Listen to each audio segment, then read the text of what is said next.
The following talk was given at the Insight Meditation Center in Redwood City, California. Please visit our website at audiodharma.org.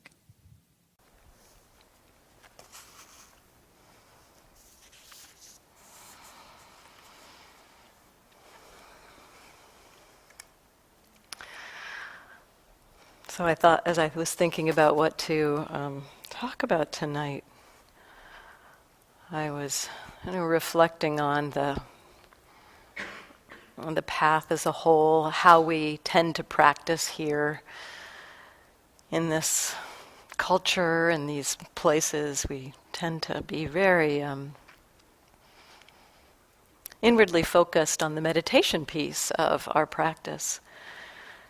And that's a piece of what the Buddha taught. But when I think about the entirety of what the Buddha taught, when I think about the whole of the path and the practice, there's an awful lot of the teachings that are relational. There's a very relational aspect to what the Buddha taught. I mean, the foundation of the teaching is around looking at suffering, stress, and can we be free of that? Can we be free of that suffering or that stress? And often our exploration of that is inwardly. Can we find the ways? And a lot of what we're encouraged to do is to look at the ways in which our own habits, our patterns contribute to how we struggle and how we suffer. But in the Buddha's teaching, he often encourages us to reflect. One teaching he gave to his own son, he said, reflect before you act whether your action will create affliction or stress or distress for yourself or another, or for both. And while you're acting, check it out. Is it going to create stress or distress for yourself or another? After you've acted, reflect on whether it has created distress for yourself or another. And so very relational. To his 7-year-old son, he was encouraging a very relational approach to the practice, looking at how our actions impact not only ourselves, but others. And then as I think about the Eightfold Path, the teachings through a good part of the Eightfold Path are very relational. The wisdom basket of the Eightfold Path, wise understanding and wise intention, this intention aspect speaking to what the Buddha was talking about with his son. Before you act, think, is this going to create harm? Looking at what's the intention with which you're acting? How are you carrying out this action? And in the teaching on right intention, the encouragement is to act with compassion, with kindness, and then with simplicity, with renunciation, with letting go. And so 2 of those are really about relationship, non-harming and kindness. So to look at our intentions and actions and look at how they land with others. And then in the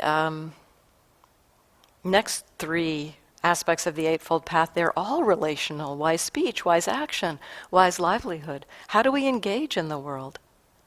Talking about how we speak to people, how we act with people, what kind of livelihood we do. And so there's a lot of what the Buddha taught was relational, was looking at how we are with our fellow human beings. And so I wanted to explore that tonight a little bit through the framework of some of the Buddhist teachings on friendship. One very famous, I'm going to use some of the teachings, some of the quotes from some of the suttas in this talk, and also ask you to reflect a little bit during this time. So there's a kind of famous time where Ananda, one of the Buddha's attendants, had this kind of insight or recognition, and he's got this kind of nice energy, Ananda. At least that's the way it seems like he comes across to me. When he comes to the Buddha, he's always seems to got this like, oh, it's so great. I see this thing and it's so great. The Dharma is so great. And I really get a sense of how much Ananda loves the Dharma in these interchanges with the Buddha. And at one point he came to the Buddha and said something like, I see, Venerable Sir, this is half of the holy life. That is good friendship, good companionship, good comradeship. And the Buddha, I have the sense there's a really congenial and lovely relationship between the Buddha and Ananda, but it often seems like the Buddha has to correct the Ananda's interpretation or his understandings. And so Ananda's coming to the Buddha with this like, oh, I see, this is so amazing how important friendship is. It's half of the holy life. And the Buddha said, well, don't say that, Ananda. This is the entire of the holy life. That is good friendship, good companionship, good comradeship. When one has a good friend, it is to be expected that they will develop and cultivate the Eightfold Path. And so essentially pointing to how good friendship basically helps us to start, moves us onto the path. Without good friendship, we wouldn't start. And so it's crucial, these friendships. And then as other places in the texts, it talks about in cultivating various wholesome qualities of mind.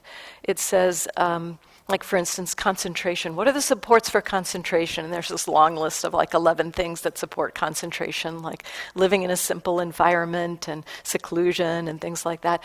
But at the end of many of these lists, it says one of the things that supports concentration, one of the things that supports equanimity, one of the things that supports all of the factors of awakening is good friendship and good conversation.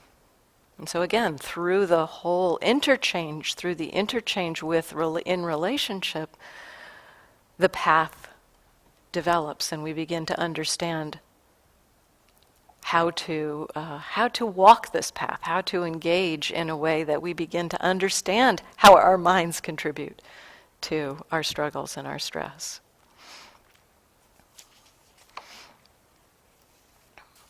So there's a couple of teachings that the Buddha offers about qualities of friendship. And this one is kind of the structure I wanted to look at for this talk. I'll read this little piece. A friend should be followed when he possesses 7 factors. What 7? One gives what is difficult to give. One does what is difficult to do. One patiently endures what is difficult to endure. One reveals one's own secrets. One keeps your secrets. One does not abandon one in misfortune. And one does not despise one because of one's loss. A friend should be followed when they possess these factors. And so these are qualities of a good spiritual friend, is my understanding. A friend that will support us in being curious about watching our own minds and engaging in helpful and wholesome ways. And so I'd like to look at each of these. Some of them are kind of obvious, or what one reveals they reveal their own secrets, they keep your secrets, does not abandon one in misfortune. Those kind, the last 4, and does not despise one because of one's loss. Well, that last one we'll spend some time with too, but those middle 3, those seem to be pretty familiar to us. You know, we appreciate friends that know how to keep that know how to keep our secrets, who know how to keep confidence. We appreciate when a friend can share their confidences with us, and so they can be revealing to us to tell us, here's what I'm looking at, here's what I'm working with. And we also appreciate a friend who hangs out with us when we're struggling. So somebody who can be with us in distress. So does not abandon one in misfortune. And then the last one, they do not despise one because of one's loss. I spent some time thinking about that one, and the word despise is maybe a little odd for us. But there are ways, I think, that we find that we are uncomfortable when somebody has a loss. Now, there's a lot.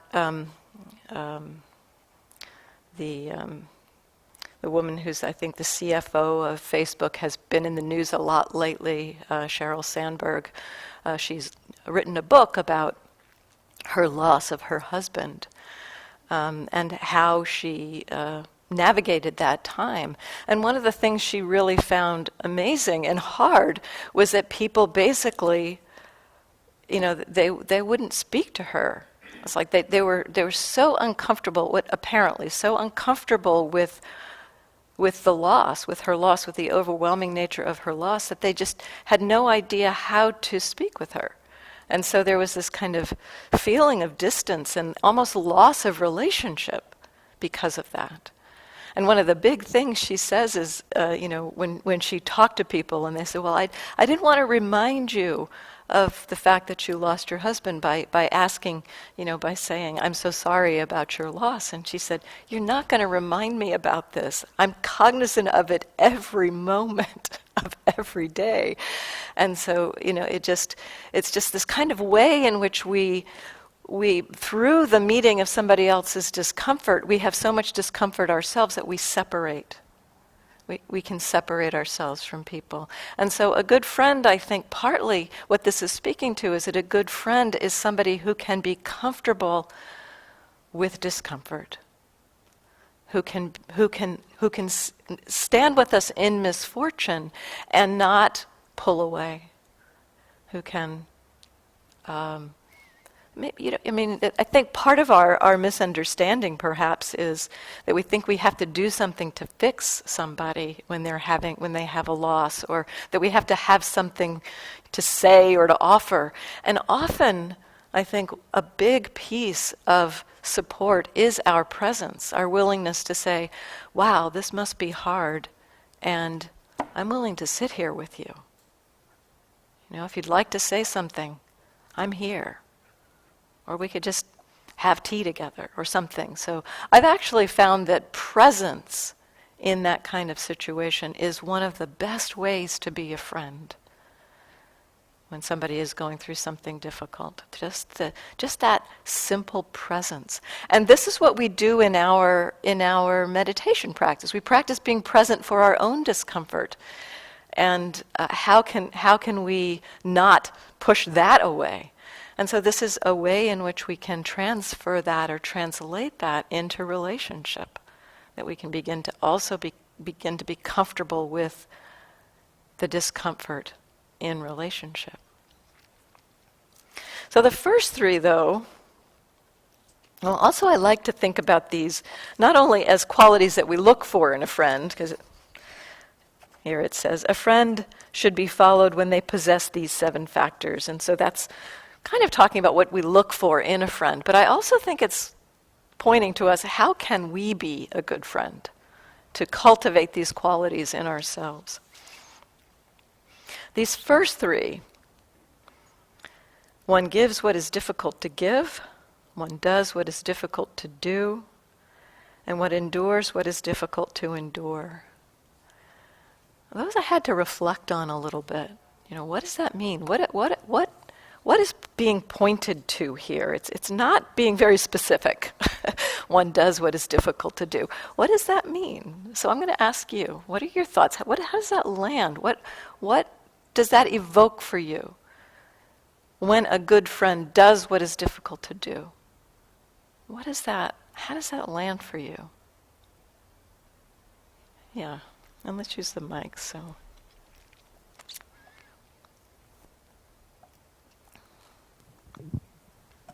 So can you hear me? Yeah, turn the blue one up a little bit. Okay. The light's on. It's Okay. on. Yeah. All right. I must be in a dead spot.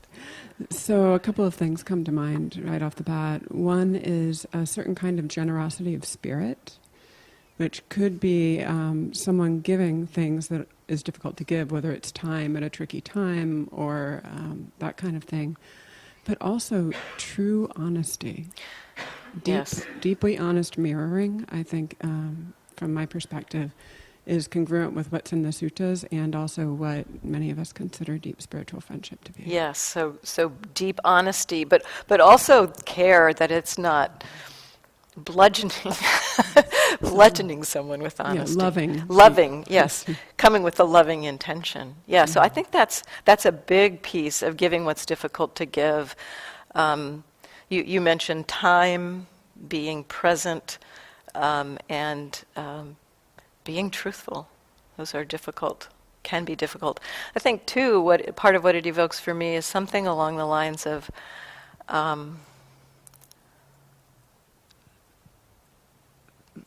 that truth. We need to also be true to ourselves, which is challenging, in order to offer that to someone else. I would add one other thing, which is admitting one's own faults. Yes. Yeah. So this gives what is difficult to give. Yeah. So I have to admit, not long ago, like maybe before I was mindful of these things and reflected on them, and then as I became mindful, I noticed that I had this characteristic that if a friend asked me for something, even if it's a small thing, and if it would inconvenience me even slightly, resentment was all that. I just didn't want to do it. And I never reflected that maybe, I should relax and do something for someone that inconveniences me because they're my friend. Honestly, I was like this. I might kind of do it resentfully. But then as I got actually really more in my practice, because then I would reflect and I think, well, why are you thinking, does that even make sense? And would you want them to treat you that way? Like you ask that friend to do things and you expect them to do you favors, and then they ask you something and you're immediately resentful. So it just seems like that's even something that's not that hard, right? Just anything. Yeah. That's a beautiful reflection, though, of how this kind of exploration has an impact on us, and this is you noticed it as in relationship, something that had an impact on you internally. I think that's true, and I find too that when I explore the possibility, generosity, this exploration of generosity is one of the big relational areas of the Buddha's teaching, is exploring giving, and as we explore giving, we also explore receiving and our relationship in both areas. And I actually find sometimes that receiving is also an area that is something that is a gift. That when we are able to receive something from somebody in a way that's not dismissive or pushing it away, that can be a gift as well. So there's both sides of generosity, the giving and the receiving. And sometimes I find that when somebody is asking me for something, it's also giving me an opportunity to practice generosity. So it's opening that doorway. And so they're giving me a gift by asking me to do something. And sometimes it can be hard to ask. So thank you. Anybody else want to say anything about the generosity, giving what is difficult to give? Other pieces about that. One of the other things I thought about is, that we maybe explore a good friend, a really good friend might dig deep to give or explore what is the best of myself to give in this situation. How can I most be present in this situation, or most give in this situation? And so giving what is difficult to give, because that is difficult because it takes our own inner work as well to begin to find those edges of being truthful with ourselves.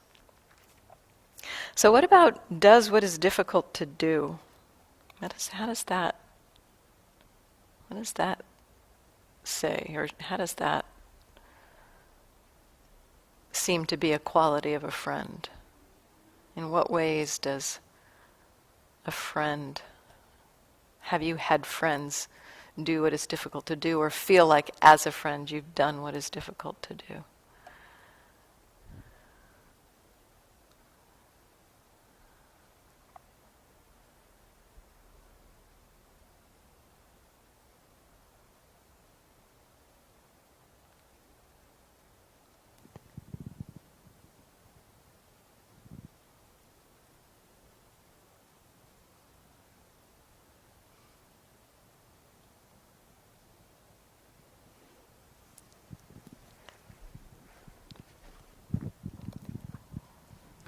Well, I guess in this case, you're asking us to do what is difficult to do for our spiritual friendship here, and it's very difficult.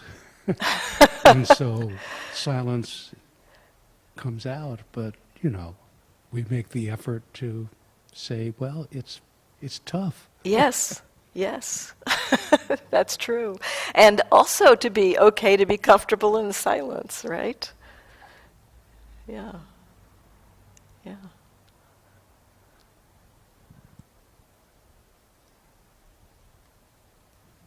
I don't know if I can really frame this in succinct terms, but I'm thinking back to around the time that my marriage was falling apart and how a lot of friends kind of vanished during that time. But this sort of intersects with the last one of being with a friend in loss. There's something that's not so easy about showing up for a person whose life is falling apart. Yes. And the friends that did are friends to this day. Yes. And many of them were friends for a decade before that too. And it was really, really striking. I've had a couple of periods in my life that have been difficult where it has really become clear who's willing to do what's difficult to do. Yeah, and I think that all of these interweave, all of these, the 7 different kinds, they do interweave. And I agree that showing up for misfortune, that is difficult. The being with suffering. As I said, that is what we do in our own meditation practice. It's like that's inwardly we explore what does it mean to meet anger when it arises in the mind and not just repress it? What does it mean to meet frustration and confusion when it arises in our own mind and not either feel like we have to jump on it and fix it and get rid of it or bury it? And so that's a difficult thing to do inwardly. And not running away when that's happening externally. And sometimes that's even harder, I think. So, sometimes I think of our practice inwardly as being preparation for the relationship piece of it. It's like, and actually my first practice was very much in the world. And at some point I thought, and I wasn't very interested in meditating early on either. I thought, I don't want to do that. I'm more engaged in the world. And yet, after some period of time of beginning this engagement with looking at in relationship and looking at how my emotions and things were happening in the world, I at some point thought, maybe they call it practice because when you sit in meditation, it gives you practice so that you can do this in the world. and that's definitely one way of being with the practice, is to see this interweaving. There are definitely ways that practice in daily life can support our practice on the cushion, and practice on the cushion to support practice in daily life. So I don't see them as separate. One of the things that occurred to me in terms of does what is difficult to do, in terms of, thinking in terms of like the Buddha, it's like the Buddha maybe being the best spiritual friend we all have in a way, in that he set this whole path in motion. In terms of give what's difficult to give, as I think about the story of the Buddha's enlightenment and his waking up, I mean, he did the practice. He did what was difficult to do. He sat and he explored, what does it mean? What does suffering mean? How does it come about? Is it possible to even be free of suffering? So he asked that question and looked into his own mind and found there's an answer. And that answer isn't just about his own mind, but that it was applicable, that he could teach it to others. And so he did what was difficult to do there by doing the practice himself. And then giving what is difficult to give. It is said that after he woke up, he thought about teaching, and the thought that crossed his mind was something like, what I've found, what I've discovered is pretty subtle. And not many people are going to get this. And it would be really a challenge to be talking to people and not having them understand me. So I don't think I'll teach. So he had that thought to not share, to not give the teachings of the Dharma, but instead just kind of stay in his own freedom. And then a different thought crossed his mind that basically said, somebody will understand. Some people, there will be some people that will understand this. And so I will teach. And so in spite of the fact that he thought it would be very difficult to teach, he taught. And so that, in some ways that I see as the Buddha's own practice through these. Doing what's difficult to do. What we do that's difficult to do is to purify our own minds, to begin to commit ourselves to this work. That's a piece of doing what's difficult to do as a friend, so that we can carry that into relationship. That's one of the things I see that's difficult to do. And then endures what's difficult to endure. To me, this is really enduring suffering. Enduring the suffering without reactivity.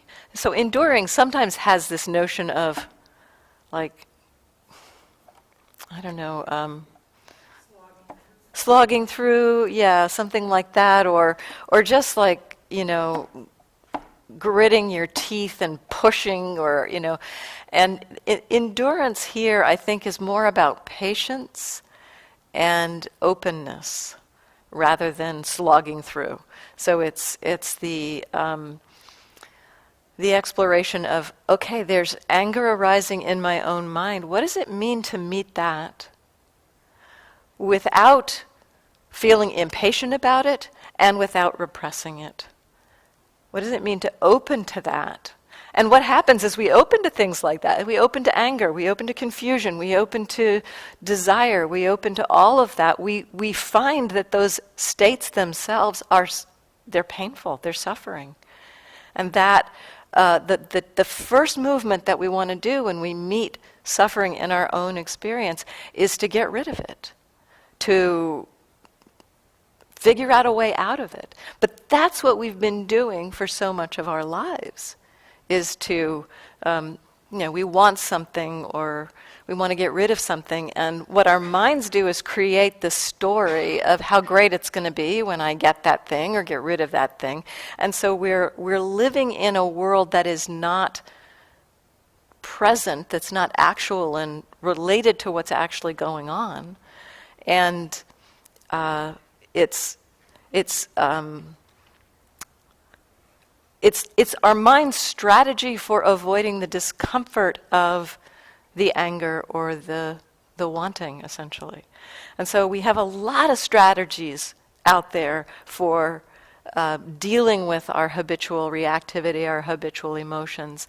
And what we're asked to do in our practice is, instead of engaging in those strategies, to sit with the experience. What is this human experience of anger? What is this human experience of desire? What is this human experience of frustration? And that basically puts us right in the midst of our own suffering. This is the first noble truth we begin to recognize. This is dukkha, this is suffering. And patiently enduring that isn't about gritting your teeth, but it's more about curiosity of what is the human experience of this, instead of kind of bypassing that to go to our strategies of how to navigate those difficult emotions.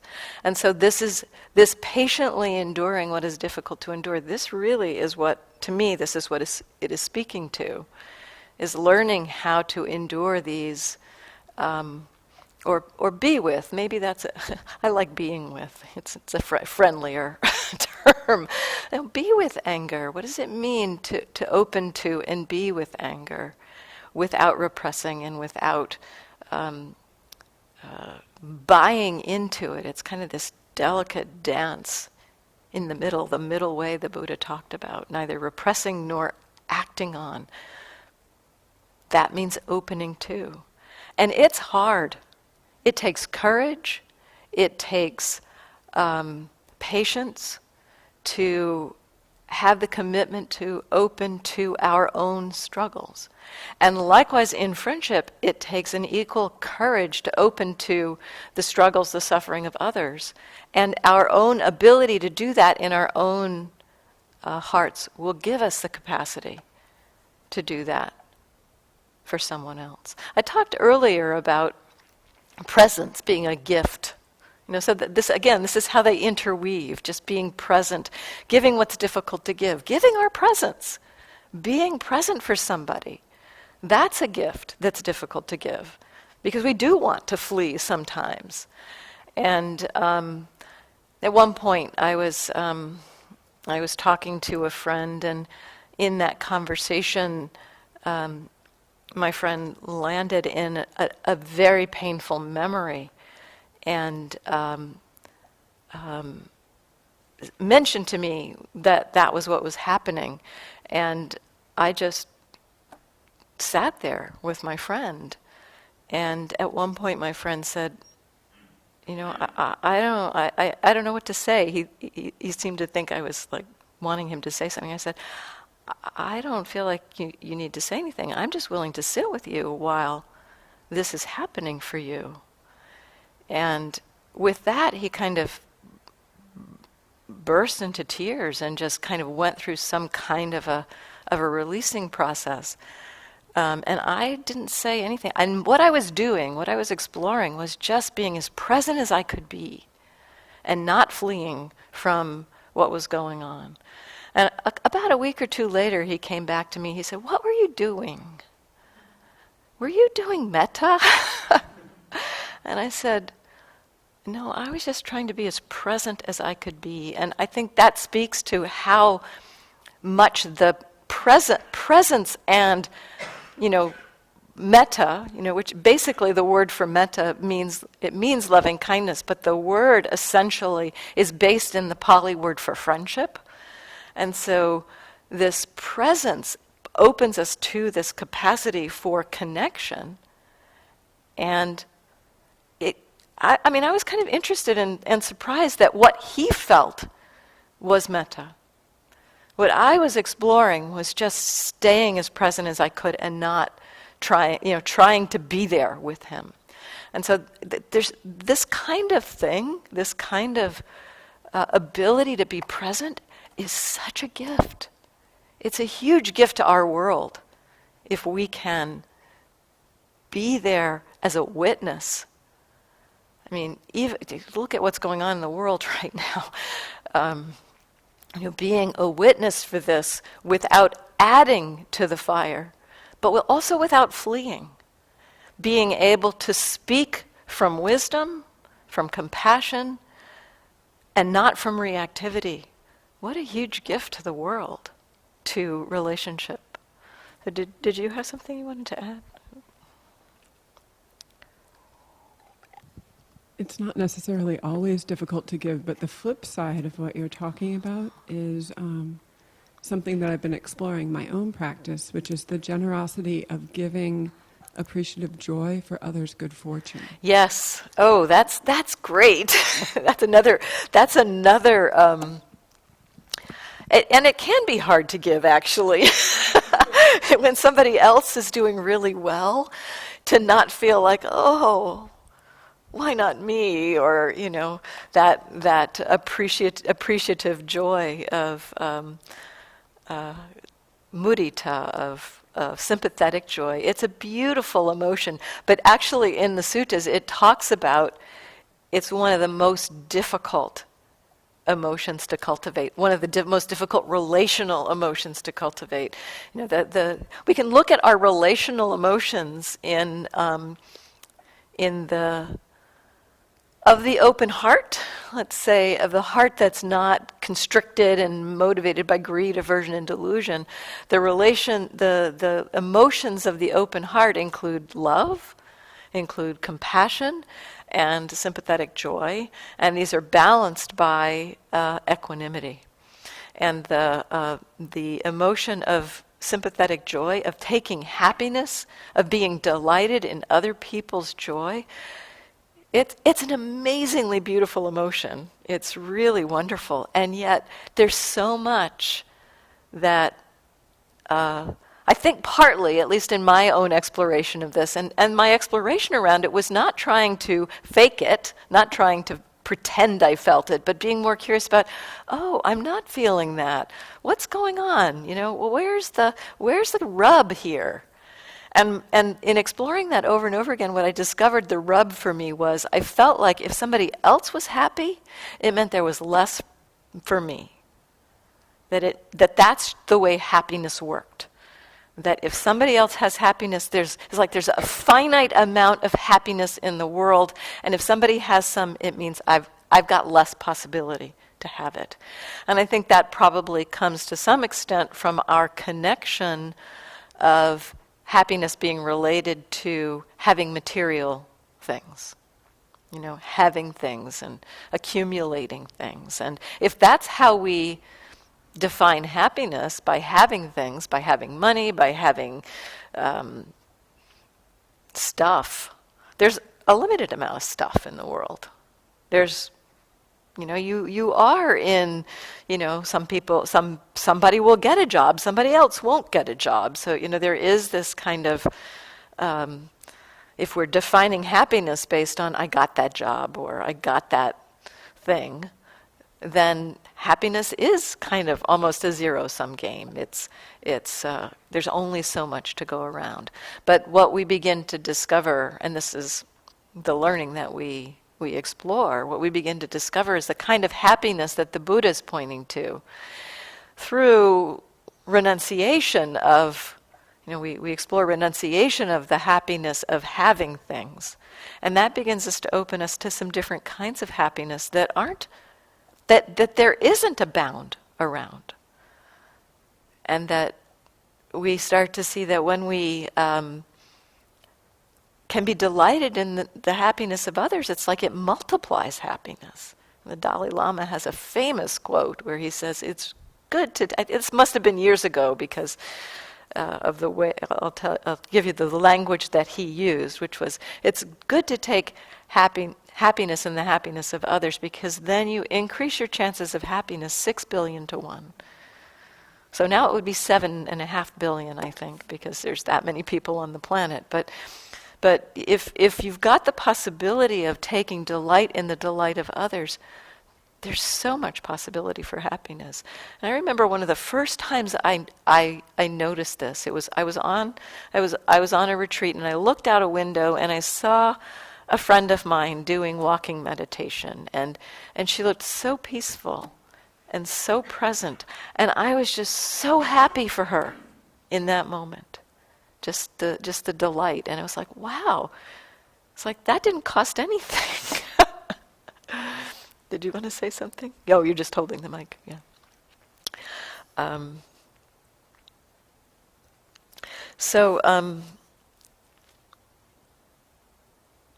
There's kind of the connectivity with people.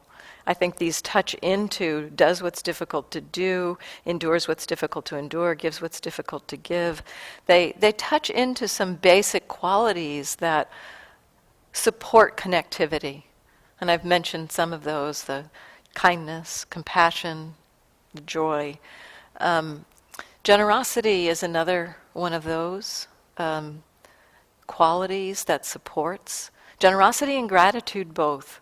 And so exploring that in relationship one thing I find interesting about generosity, we can practice these things. It's not about pretending you're feeling something you're not, but it's kind of the practice of,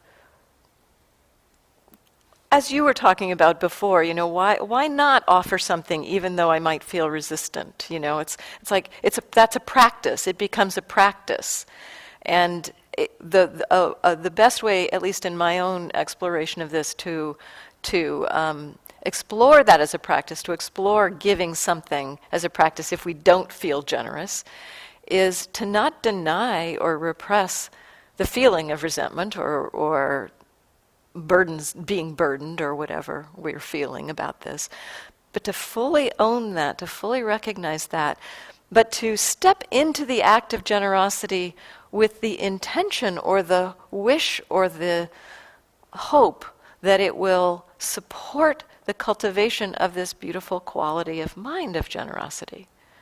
Because we see, as we start to open in our practice to what does it feel like to resent. I mean, what I heard in your story was that you realized it didn't feel very good to resent, and before we start paying attention, we kind of miss that.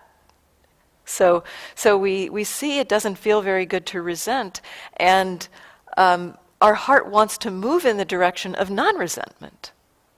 It wishes, it's like the practice of mindfulness begins to reveal to us those places where we're stuck and where we're struggling or suffering in our own experience around our relationships. So we can understand that we do feel that resistance to giving, not try to pretend we don't feel that, and explore, well, okay, what happens if I do this action with the intention to see how it might affect me, how it might shift me or change me. So when we take actions with that as an exploration, with an intention, so taking generous actions with the intention to see how might that generous action rebound on my heart. Acknowledging that I have this feeling of resistance to this. There was one period of time where I decided, based on something Joseph Goldstein had said in a talk, he said, I decided one time to, whenever the thought of generosity crossed my mind, to do it. And he said, what surprised me, was not that I was like, it was that it actually didn't happen that much. So I decided to take this practice on, and I found something very similar, actually, that thoughts did, that occasionally thoughts crossed my mind, but it wasn't like I was, bombarded by thoughts of generosity. It was a little bit humbling, actually, to recognize how rarely it came up. But then when it did come up, like I remember one time I was in this museum store. I was in a museum, and I was in this museum store, and there was this little thing that would have been, it was like a puzzle kind of thing that I thought, what occurred in my mind was, oh, that would be a perfect gift for this friend's daughter. And I noticed, oh, there's one of those moments of generosity. And I also noticed immediately the mind saying all these reasons why I shouldn't do it. I haven't been in touch with her for ages, and it'll be really odd to get something out of the blue. And, it's like, really? Really? This is what my mind is saying? So after I noticed all of those kind of counter-arguments, and it was a little bit more expensive than I typically would have spent for that friend's daughter, but I thought, nope, this was my commitment. I'm going to do this. And so I did it. And, just the delight, ultimately the delight of doing it and the response I got from my friend, it was a delightful thing to have done it. But, it was a real education for me to see just, even for a simple thing like that, how much the mind will come in and say why it shouldn't do something that's so beautiful and so wholesome. So many ideas we have about that. And so we can take them on as practices and see how do they rebound on our minds? How do they influence our minds? And so generosity and love, kindness. We can practice kindness even if we don't necessarily feel kind. And patience, the patiently enduring what's difficult to endure. Practicing patience. That might be something that, like with my friend, and I was practicing, can I be here without fleeing? Can I stay here? And the rewards of that really supported a strengthening of that resolve to keep exploring and keep trying that. Another big area of connection and relationship is the area of ethics, of non-harming. And this is if we are serious for ourselves about wanting to explore how does suffering happen in our own hearts and minds, and exploring in the way that the Buddha talked to his own son about, notice before you act, is this going to create harm for yourself or another? It's like the understanding, if we want to recognize and free ourselves from suffering, that we have to also not contribute to suffering of others. And we see the benefit of ethical conduct of non-harming in an immediate kind of rebound effect of when we are engaged in non-harming actions, we have less to regret. I mean, how often in maybe saying something, speaking with a little bit of harshness, or doing something that may be somewhat unkind, how much it lands on us, how much we reverberate around that. And so this is one of the kind of back and forth benefits of engaging in ethical conduct, is that it benefits us from the not having harmful conduct to regret, and it benefits others in that they can feel safe in our presence. It's said that we both give ourselves the gift of and the bliss of blamelessness, and we give others the gift of fearlessness when we engage in non-harming conduct. So that's another big area to explore in relationship, is how we engage in refraining from doing things that would create harm. Now this, we can have, I know that myself, coming from a Judeo-Christian tradition, the Ten Commandment style of ethics had a very rigid feeling to it. And it didn't feel so much like an exploration or an investigation around these topics. It was, no, you're not supposed to do this, you don't do this, you don't do that, you don't do that. And to me, it creates a feeling of repression. And my understanding in the Buddhist teaching of non-harming is much more of an investigation.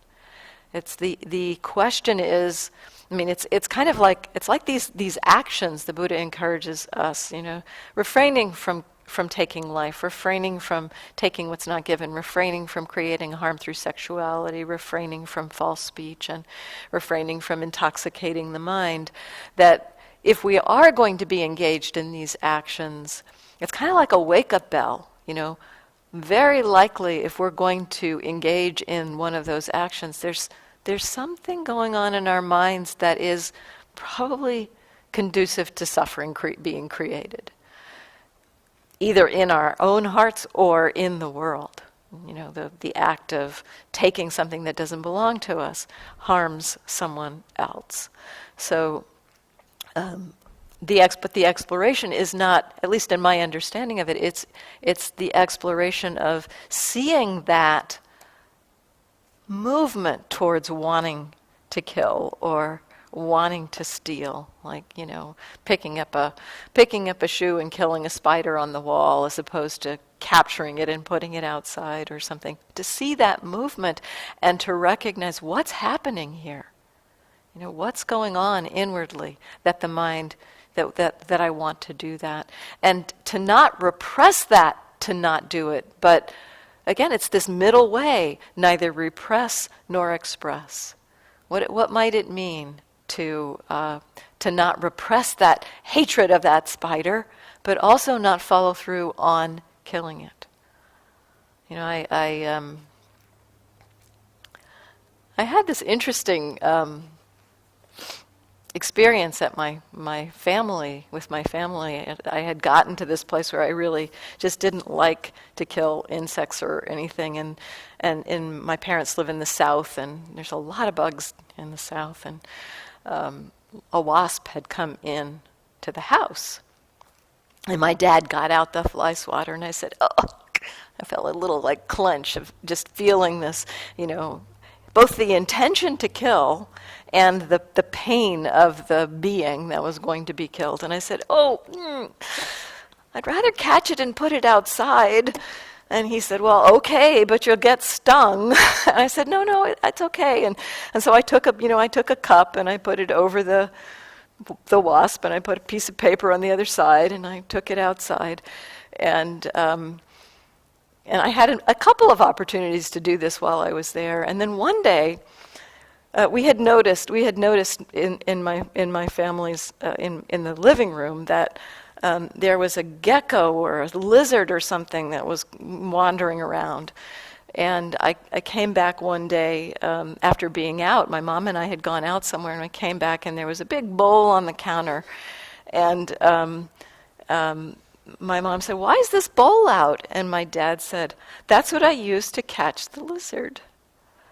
And I thought, wow, because I think he normally would have just tried to kill it, but he had seen how I had done that, and I felt like, wow, that was contagious. So, it just was a delight. It was a nice pointing to the way that relationship and the wholesome qualities and the practice is contagious.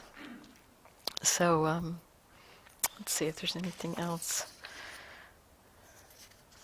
I guess I'll just end with this one little piece. There's 2 minutes left. So